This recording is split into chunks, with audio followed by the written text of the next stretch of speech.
Hoje, as disputas entre países raramente envolvem tanques ou soldados. O cenário internacional mudou profundamente e as batalhas tradicionais deram lugar a estratégias mais sofisticadas e silenciosas. O novo campo de batalha são as sanções internacionais, medidas econômicas e políticas que buscam isolar governos sem disparar um tiro, afetando economias inteiras e pressionando líderes a mudar de comportamento. Países como Rússia, Irã e Venezuela são alvos frequentes dessas sanções, sofrendo impactos profundos em suas populações e políticas internas. Mas o Brasil tem seguido um caminho diferente, defendendo o diálogo e a negociação como ferramentas principais para resolver conflitos e promover a paz. Essa postura não é apenas diplomática. Ela desafia a ordem global liderada por Estados Unidos e União Europeia, propondo alternativas ao modelo tradicional de pressão. O Brasil questiona a eficácia e legitimidade das sanções, propondo uma nova arquitetura global baseada em decisões coletivas, especialmente na ONU, onde busca fortalecer o multilateralismo. Isso aproxima o país de potências emergentes como China e Índia, ampliando sua influência e abrindo novas oportunidades de cooperação internacional. Mas também gera atritos com parceiros tradicionais e levanta dúvidas sobre sua posição em relação a regimes autoritários, colocando o Brasil no centro de debates globais. Neste vídeo, vamos entender o que são sanções, analisar a posição brasileira diante desse cenário complexo e suas consequências para o país e o mundo. E debater. O Brasil está defendendo um mundo mais justo e equilibrado, ou estaria enfraquecendo a pressão internacional contra violações graves de direitos humanos? Prepare-se para uma análise profunda e imparcial. Sanções internacionais são punições econômicas e políticas aplicadas a países que violam regras globais, como invadir vizinhos, desrespeitar tratados internacionais ou desenvolver armas nucleares proibidas.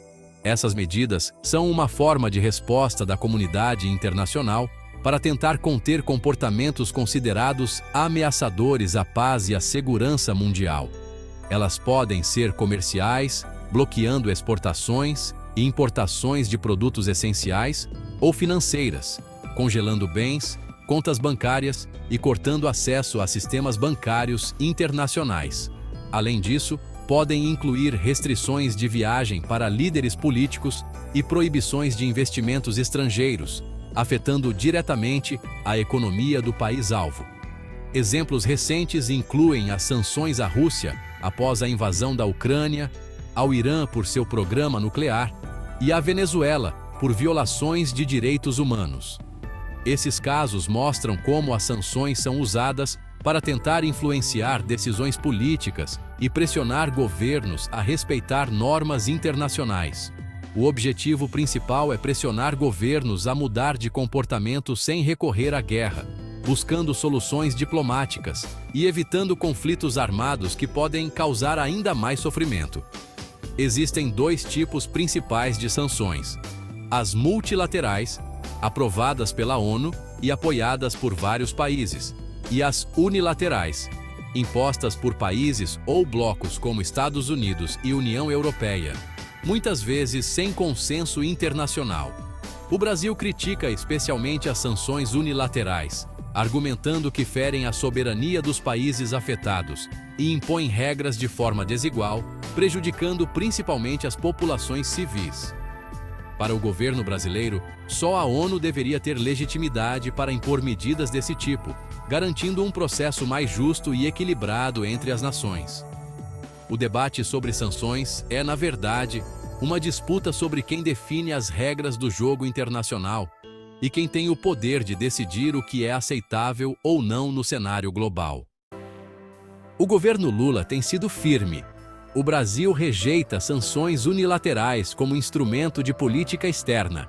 O argumento central é que essas medidas punem populações civis, agravando crises humanitárias sem atingir os líderes responsáveis. O Brasil defende o diálogo e a negociação como caminhos mais eficazes para resolver conflitos, mantendo canais abertos, mesmo com regimes controversos. Essa postura se traduz em votos contrários a novas sanções e na recusa em aderir a pacotes impostos por EUA e Europa.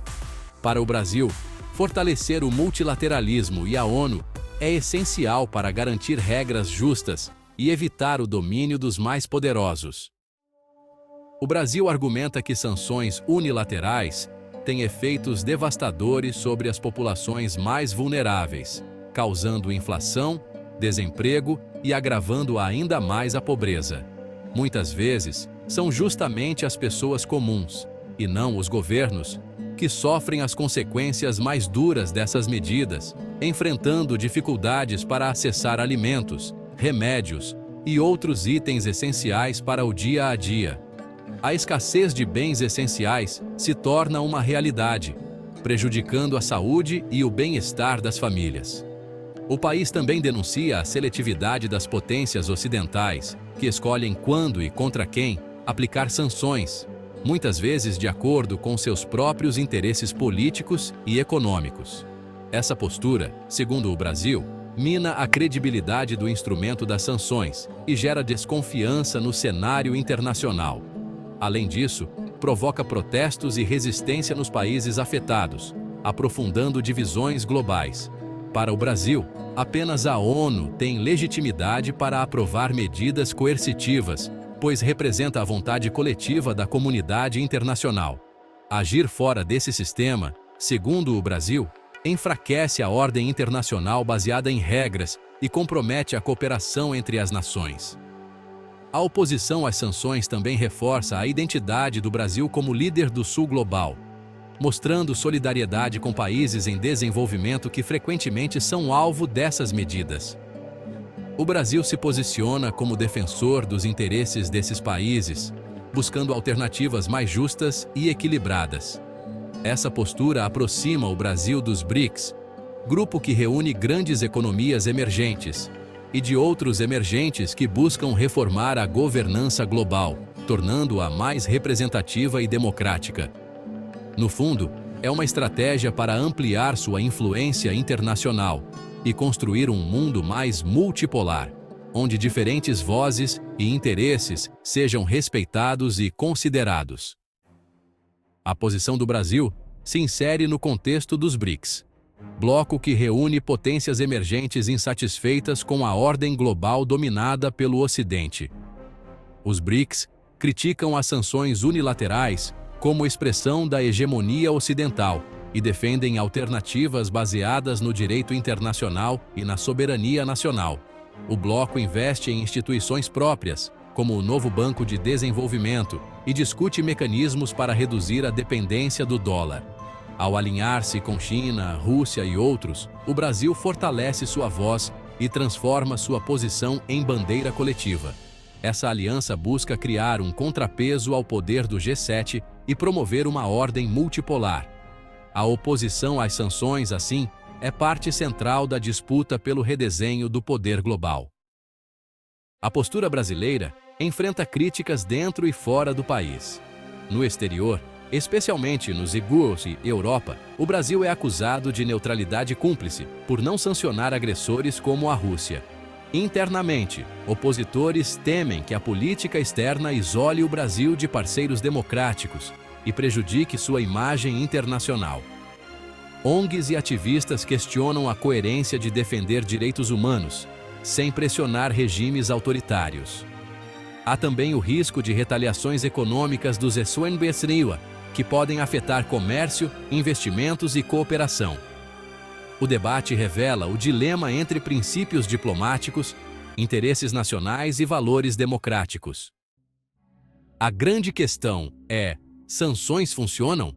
O caso da África do Sul mostra que, às vezes, sim, o apartheid caiu sob forte pressão internacional. Mas há muitos fracassos. O embargo a Cuba não derrubou o regime, e sanções ao Irã e Coreia do Norte não impediram avanços nucleares.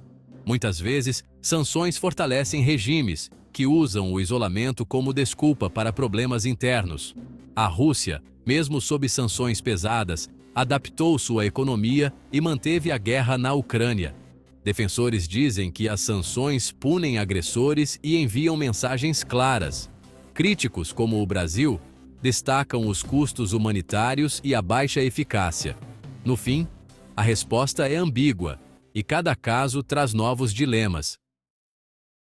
O Brasil aposta no diálogo e rejeita sanções unilaterais, defendendo soberania, multilateralismo e o papel central da ONU. Essa postura busca um mundo mais justo, mas levanta dúvidas sobre como agir diante de agressões e violações graves de direitos humanos. Críticos argumentam que, em situações extremas, sanções podem ser a única alternativa entre a inação e a guerra. O dilema é equilibrar respeito à soberania com a responsabilidade de proteger populações oprimidas. O Brasil questiona se sanções são justiça ou apenas armas dos poderosos para manter sua hegemonia. No fim, não há respostas fáceis. A posição brasileira é corajosa, mas arriscada. E você, o que pensa? O caminho do Brasil é o mais correto?